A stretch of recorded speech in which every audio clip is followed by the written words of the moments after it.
Hey everybody, welcome back to TGB Insider, another kind of belated episode this month, kind of coming out at the tail end. I really wanted to get the Metal Gear Solid 4 video out before I did this Insider. You guys know I've been hyping it up for a while, so I wanted to get that out of the way. So there was a nice bit of juicy content in between the Insiders, you know. We've had the Crash video earlier in July, and that was like a pretty short, simple video. I felt kind of weird having one Insider, then that Crash video, then another Insider. I wanted a bit more content out in between, so I hope that's okay with you guys. A little disclaimer before we begin, I'm off the cuff. My opinions are subject to change. This is just a disclaimer in case I say something dumb and then change my mind later down the line. My tastes may change. So okay, starting off with Scrublord Faye. I noticed that you didn't mention Mario Odyssey, neither in your TGB Insider nor the E3 vid.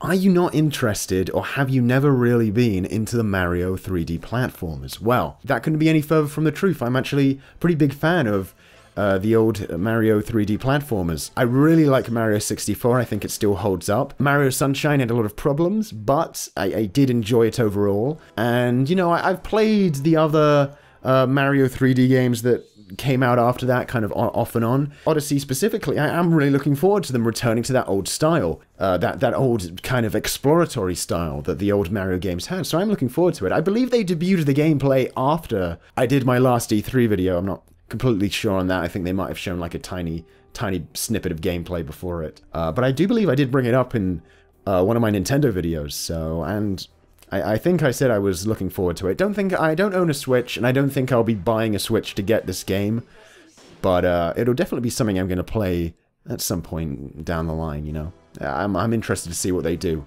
Second question, this might seem a little random, but upon rewatching your older vids, I noticed you mentioned Zero Time Dilemma as looking forward to it and enjoying it so far, but never a conclusive opinion, and since the game had a semi-mixed reception, at least on Reddit, I'm curious to see what you think. Yeah, I was really hyped for Zero Time Dilemma. Virtue's Last Reward is one of my favorite games, and it kind of ends on a bit of a cliffhanger, a bit of a comeback next time, and for a while we didn't know if Zero Time Dilemma was going to get made. There was a lot of talk that it had been cancelled and the dev couldn't fund it. But we did eventually get it, and I have mixed feelings on it. On the one hand, I enjoyed kind of the bulk of the game, like the first 80%, which is, you know, exploring all the timelines, completing the flowchart, doing the puzzles, interacting with the characters. That was all good stuff.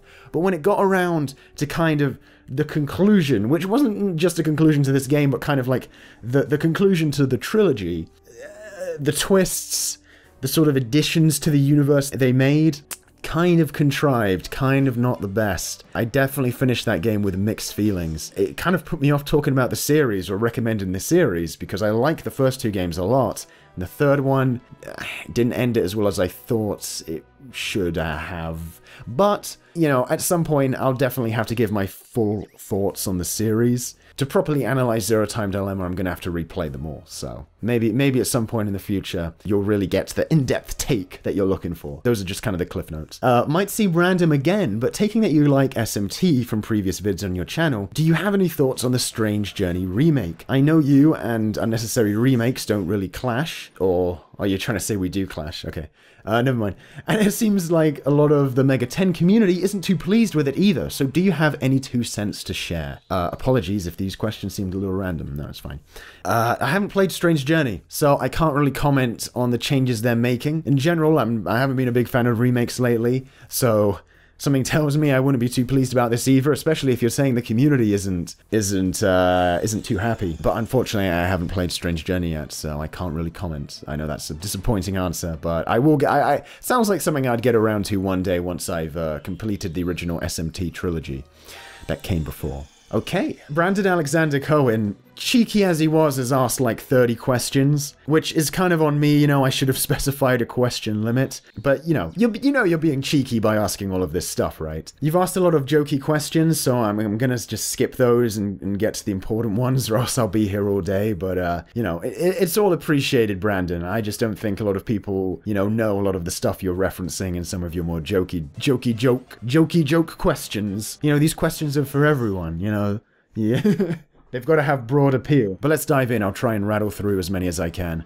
Still part of Gather Your Party or Hellfire Comms? Well, I don't believe Gather Your Party does that much content anymore, but no, I haven't posted a video there in years, so I'd say that I'm not. As for Hellfire Comms, well, I did a project with them last year I did that Ratchet playthrough with Entom. I'm not exactly part of their, like, team, part of their roll call or whatever, but I'm on good terms with Entom, so if he ever wants to propose a project and I'm into it, I might return to do something, so you never know. Do you have any plans for collab vids or any future Clemps collabs? Well, I believe this question was asked before we posted the latest Hugo video, so, you know, there you go, there's one. It's always a pleasure working with Clemps, so we'll probably do more in the future, but as for collab vids in general, I try not to do that many. I've got a lot of plans for my own content that I want to get done and I know you guys want to see, so it's not like a great idea for me to be off all the time, like just working with other YouTubers. But with Clemps, you know, he's a good friend of mine, so I'll probably definitely be working on something else with him at some point, so you can expect that at least. Where's the next Bit and Brit? Me and Hyperbitter in talks to do some more. Who knows when that will happen though. On the Bit and Brit thing, we tend to be a bit flaky, so, you know, don't hold your breath, but hopefully there will be something in terms of that coming. And what happened to the Bit and Brit podcast idea? Again, that didn't come to fruition. We haven't been the best at managing the Bit and Brit thing. But for us to ever consider bringing that idea to life, it would probably be after we, you know, got some more just regular Bit and Brit content out.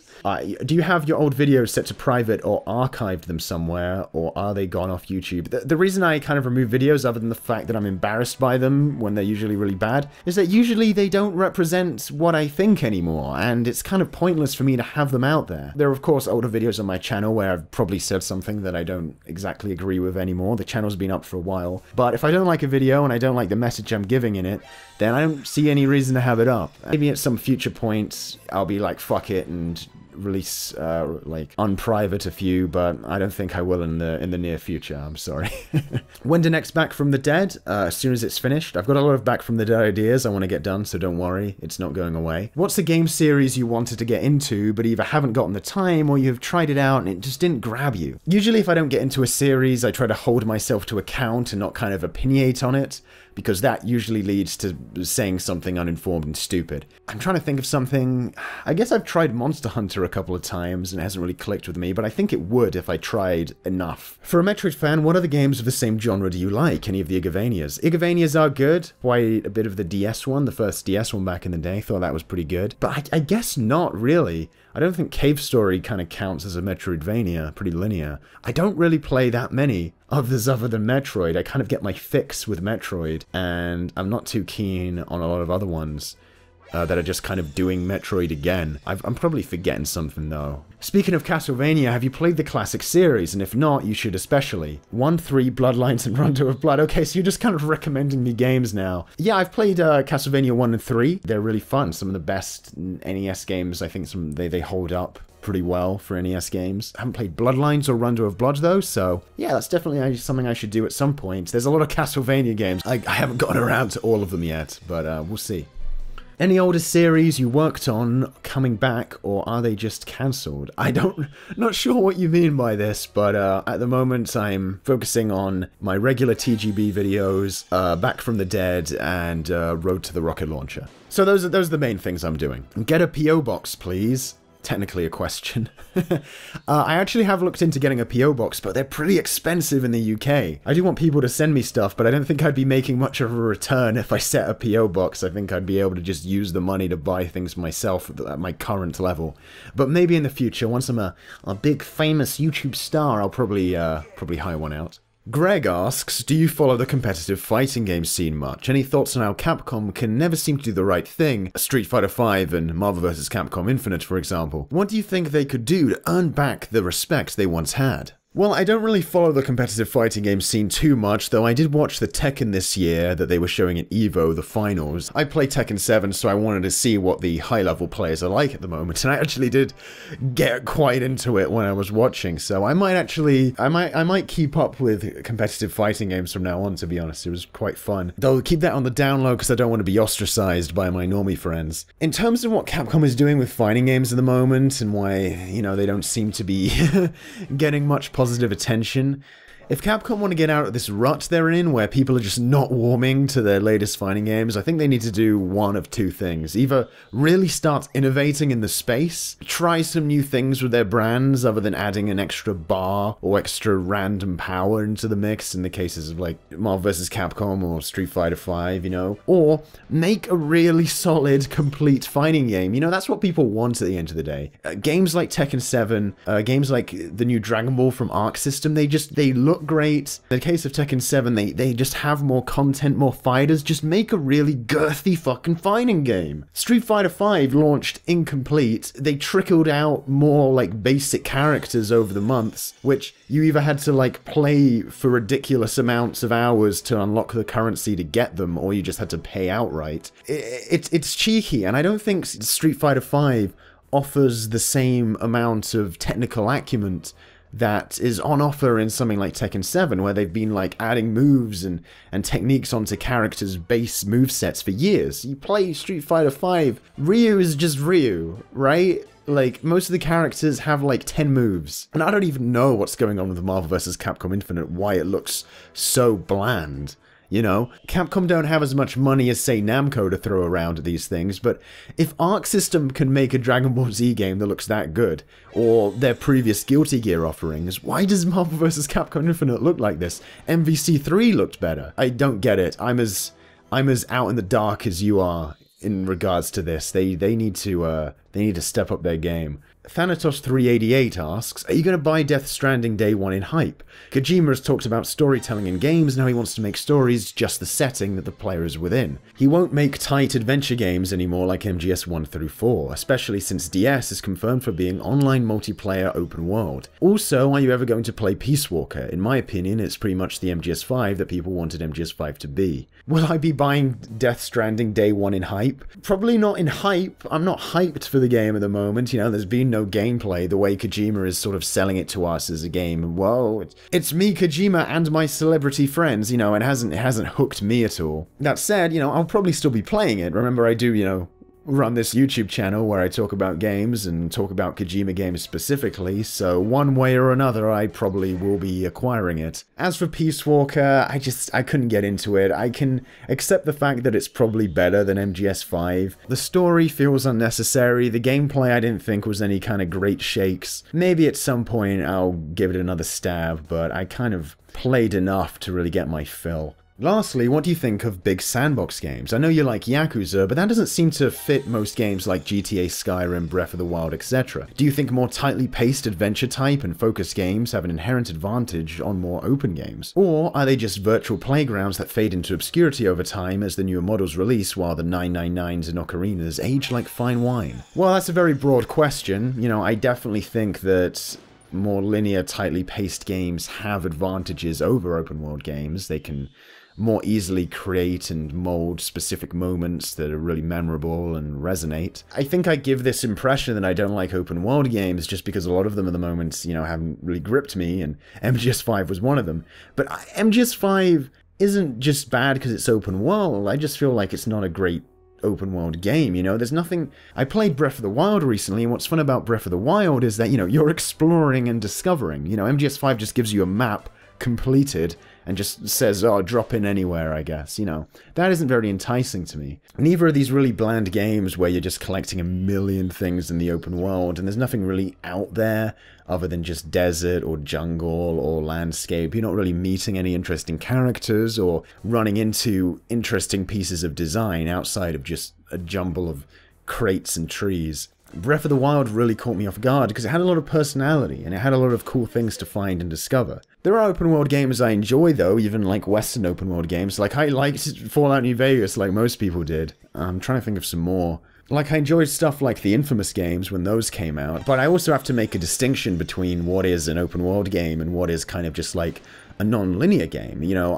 are Metroid games open world? You can kind of go where you want to go. Games like Metroid or, you know, Ratchet and Clank, the old ones, they kind of let you go off and do things in different orders. You know, I do like that kind of stuff, don't get me wrong. But a lot of open world games just do end up being kind of bland and flaking on the detail and offering some really, really juicy stuff, so. But yeah, it can be done well, and I think stuff like Breath of the Wild is taking the right step to making current generation open world games that are exciting and fun to explore.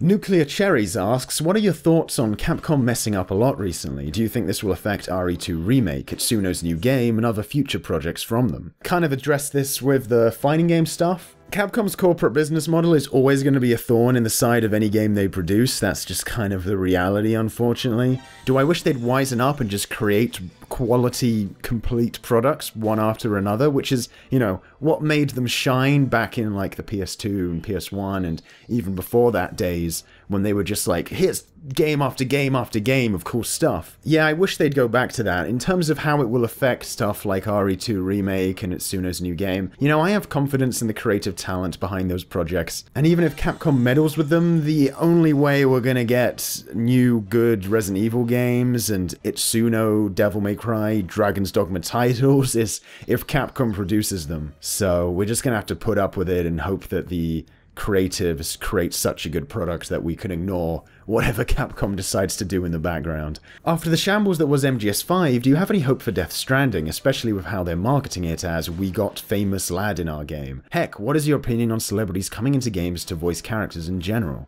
I covered a lot of this in my video about actors' faces in video games, and as I mentioned before in the Q&A, no, Death Stranding isn't really doing much for me at the moment. We're expected to be excited for this game we haven't really seen just because some famous people are in it. I think it's a short-sighted decision.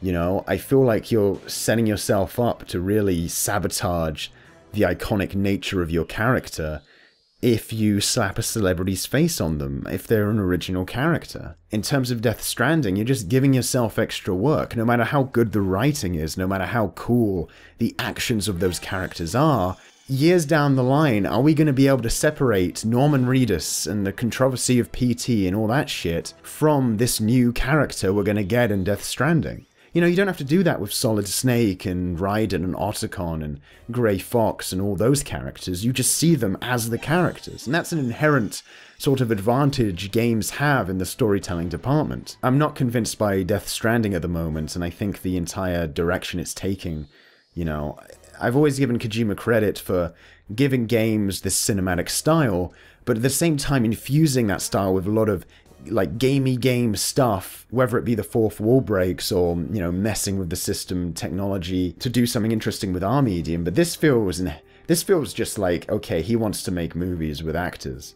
and he just happens to also be a game director, you know? You know, as game connoisseurs, we should be getting excited about the game design, the mechanics, the levels, you know, the story. None of this has really been presented to us with Death Stranding. We're just expected to be excited because it's Kojima and there's famous faces on display. So prove me wrong, Koji. What is your favorite boss fight and what is your least favorite boss fight? Favorite boss fight? It's probably gonna have to be Virgil from the end of DMC3. Off the top of my head, that feels like a good pick. In terms of worst boss fights, that's pretty hard because there are some pretty shitty boss fights in the world. I'm going to go with one of the more recent examples of a boss fight I hated, which were the Skulls fight on like extreme difficulty in MGS5. Those were pretty annoying. And they were made worse because they were in Metal Gear Solid, which is supposed to have like great boss fights. Favorite game soundtrack? That's a tricky one. I think I've always had a soft spot for the No More Heroes 2 soundtrack the most out of any game soundtrack. It feels really gamey, but also just, you know, really exciting and rocky and punky and also melancholic in places. It's got this great variety. It's a really great soundtrack, and I always come back to it the most out of most game soundtracks. Ryujin asks, opinion on Dragon's Dogma, since it's Itsuno's new game, might as well be Dragon's Dogma 2. Well, we don't know if it's Dragon's Dogma 2 yet. It seems like the most likely thing it would be, aside from Devil May Cry. Opinions on Dragon's Dogma, I actually haven't gone into it that much. I played a bit of the PC version when it came out, but it sort of got lost in my pile of games, so I really need to get back to that, especially if they do end up announcing Dragon's Dogma 2. Opinions on Castlevania the anime. Well, that doesn't have a question mark on it, but I'll answer. I enjoyed it. I thought it was a fun ride. I thought they added some interesting elements and themes, you know, the kind of this new religious angle to Castlevania that was really interesting. You know, how different people in the universe perceive Dracula's invasion as like a as a sign from God, or like God's punishment. Pretty cool. Some of the fight scenes were good as well. I liked the final fight scene of the series. I thought it was good, and the character they introduced at the end was portrayed in a really cool way. I'm excited to see more. It was interesting how you get the sense that the actors aren't voice actors by trade. They sounded more like screen actors, which was cool because they were giving really cool performances.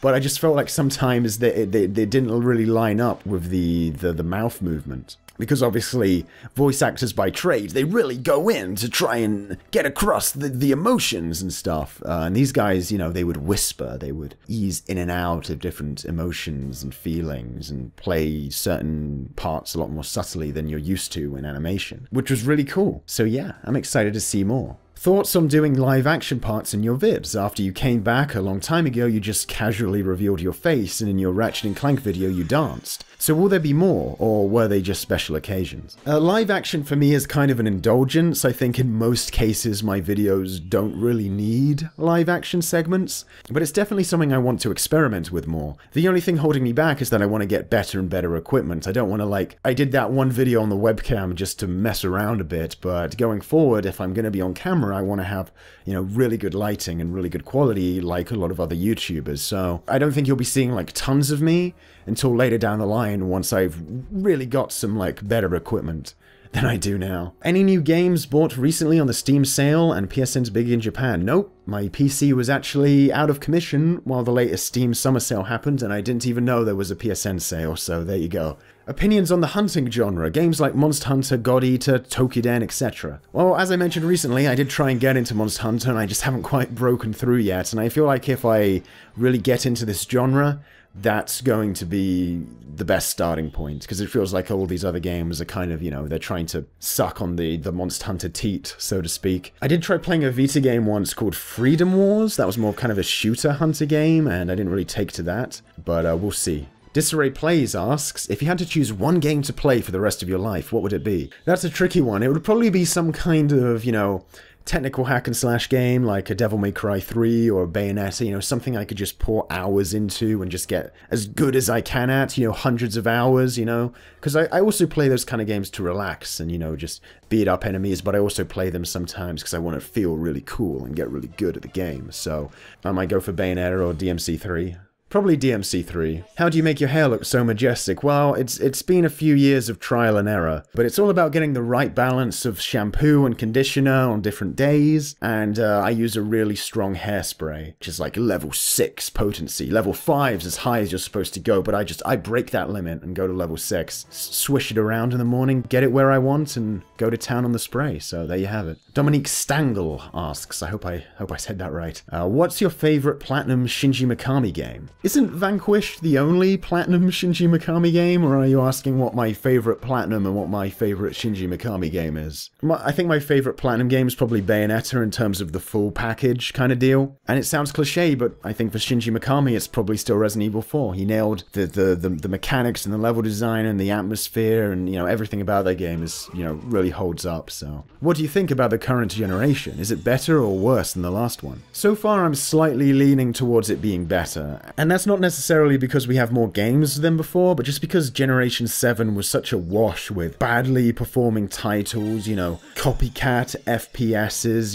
They play ugly and they look ugly now, and they played ugly and looked ugly back then as well. Games took longer and longer to come out, so many franchises died. This gen started off super slow because games still take a long time to make, but suddenly lots of really cool games all started coming out this year. And, you know, a lot of them are really good and kind of beat out what we got last gen. I think if push came to shove, Gen 7 still kind of has more good games than we currently have now in this gen, but the amount of shite last gen, it's always in the back of my mind, so I think the gap is closing, finally. And of course that also has a lot to do with the fact that a lot of games got delayed so much that they ended up on this gen just by coincidence, so I'm not singing this gen's praises by any means. Wildcard Soldier asks, what do you think of Wii U games being ported to the Switch? Do you think it's ruining the original idea of the game? Should Nintendo focus on making newer games? Well, I don't really have a lot of problem with ports as long as they're functional.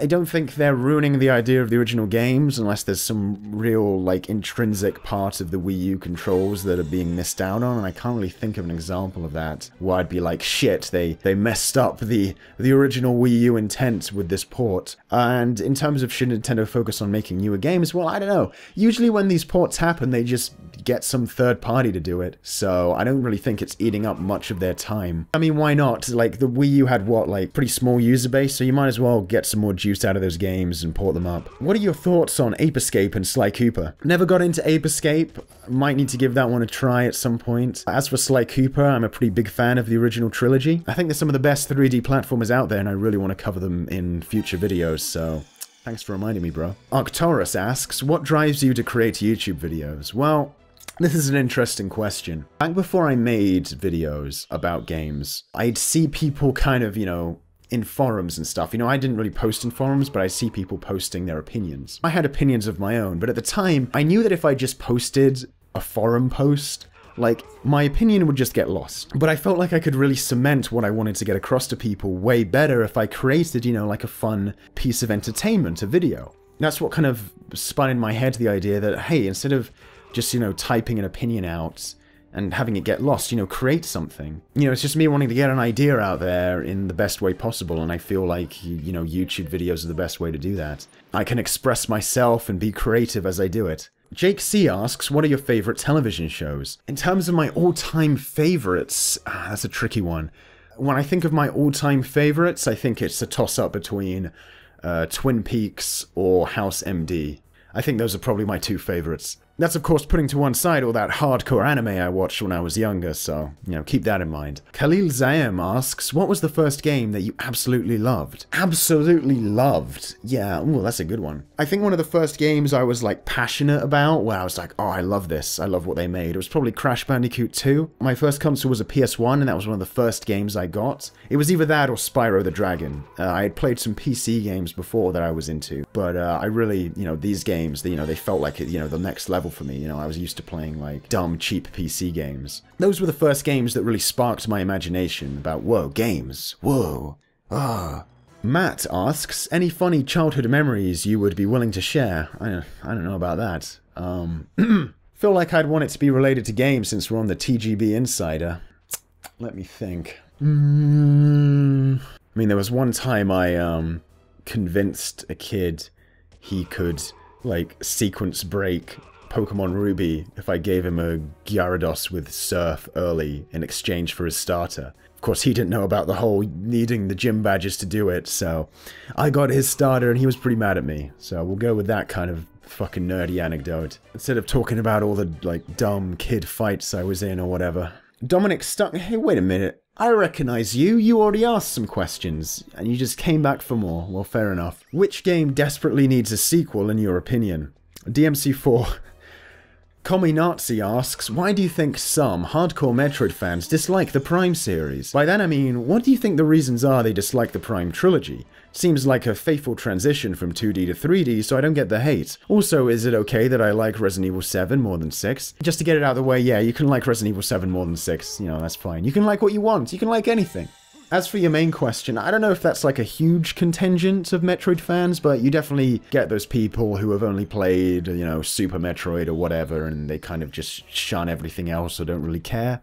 I don't really see how you could like the 2D games and not enjoy the Prime games. You know, they're so faithful in design, and they bring to the table this beautiful 3D alien world aesthetic. Unless you're like really hardcore and you just love sequence breaking as kind of your main favorite Metroid sort of mechanic, then I guess you might not like Prime games as much as the 2D games, which kind of allow for more exploits. But yeah, I don't know, I just feel like they haven't got around to them properly. They've got me stumped. Jason Lorenzo Strickland asks, what is your favorite Resi game? It's a toss-up between Resi 3 and Resi 4. If you want to make it easy for me, Resi 4 is probably my favorite modern third-person Resident Evil, and 3 is my favorite classic Resident Evil game. If push came to shove, I might have to go with 4, because, you know, there's just slightly more meat on that bone, but it's a toss-up between those two. But who knows, maybe as I go through Road to the Rocket Launcher, my opinion on that might change. You never know, I might discover something new.